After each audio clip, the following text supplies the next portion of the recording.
On the railroad, we have operational lines that cannot be crossed.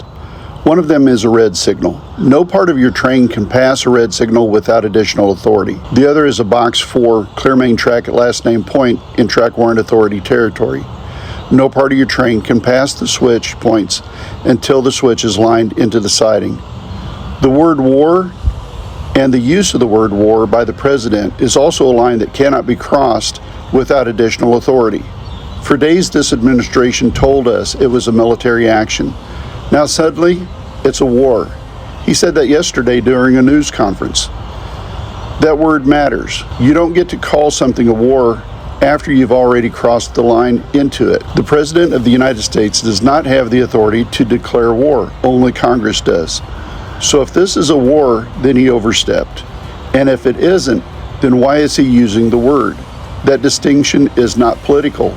It's constitutional. Good morning and welcome to Coffee with Kevin. I'm glad to share a few moments with you today reflecting on looking out the window of a train, a place where I spent 43 years thinking and analyzing the world around me. And I want to talk more about railroad authority. In dark territory, there's a track warrant instruction that says clear main track at last name point. Track warrants are a written authority and written instructions that tell the train what they can and cannot do. They're not optional. They're just like the Constitution. So clear main track at last name point is a line in the ballast that you cannot cross. You can operate up to it. You cannot operate beyond it until conditions are lawfully changed, which means you have to stop and line the switch. And folks, that's a high pressure position as a locomotive engineer stopping at a location to line a switch. If you roll past the switch and try to justify it, the violation already happened. So folks, authority in this country works the same way. Since World War II, when America has entered major conflicts, there has usually been either a congressional authorization or a broad coalition behind it. Korea had a UN framework. Iraq in 1991 had a global coalition. Kosovo involved NATO. Even Libya had international backing. There was shared responsibility. There was legal framing. That matters. Because what we are seeing now is escalation without insulation. For days we were told this was a military action. Now the president himself is calling it a war. But under Article 1 of the Constitution, Congress declares the war. The executive conducts it. The division is not optional. It is a structural safeguard. Iran is not Iraq in 2003. Iran has spent decades building missile forces, drone capability, and regional leverage. For nearly 5 decades, presidents of both parties understood that and relied heavily on diplomatic pressure and diplomacy because they knew crossing that line could destabilize global energy markets. Nearly 20% of the world's oil flows through the Strait of Hormuz. Markets react immediately. Gas prices rise. American families pay. And the cost is not just economic, folks. As of this writing for this story,